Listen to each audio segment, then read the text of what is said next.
So here I have a Strat, and I am about to destroy it. I'm kidding, I'm just going to take all the screws up because I'm going to be repainting it.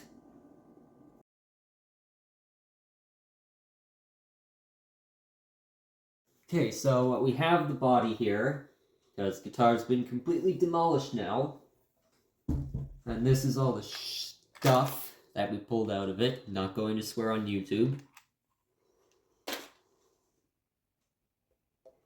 Okay, now we have a hot air gun that blows really hot air. That's why I call it the Trump.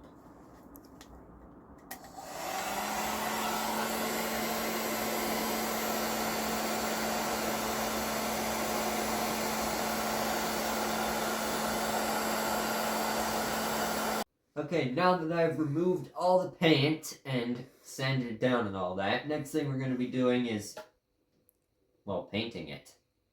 I've got some Rust-Oleum paint right behind me. It's in a nice cyan color, which I think is close enough to the Daphne blue color, which I'm going for.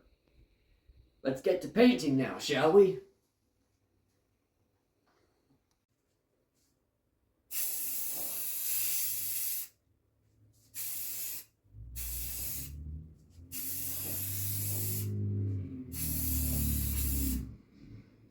Oh, that's the exact color I'm looking for.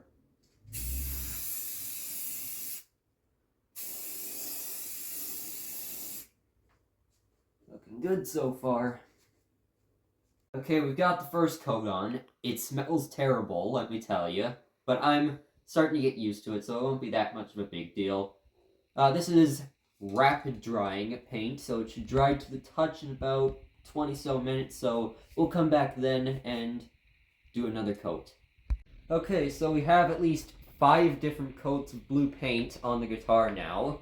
It took a whole day to dry. Now we've got some clear finish right here, and we're gonna put some coats on this one too, about the same amount, so let's get to that.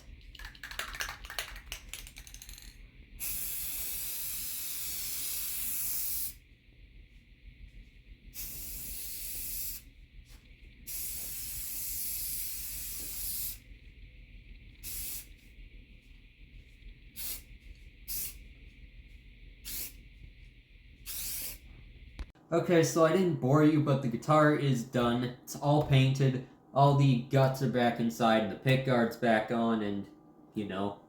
Now I just have to raise the pickups so that they're high.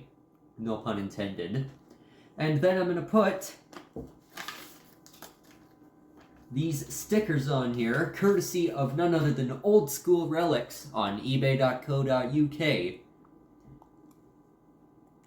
And let's get to it. Okay, so the project is done. This is my version of blue from Woodstock 94. Those are all the stickers on the front, and of course, one on the back too, along with a copious amount of duct tape, because, you know, Billie Joe probably broke his guitar on tour and had to tape it all back together and stuff. But we really don't know. Let's see how it sounds.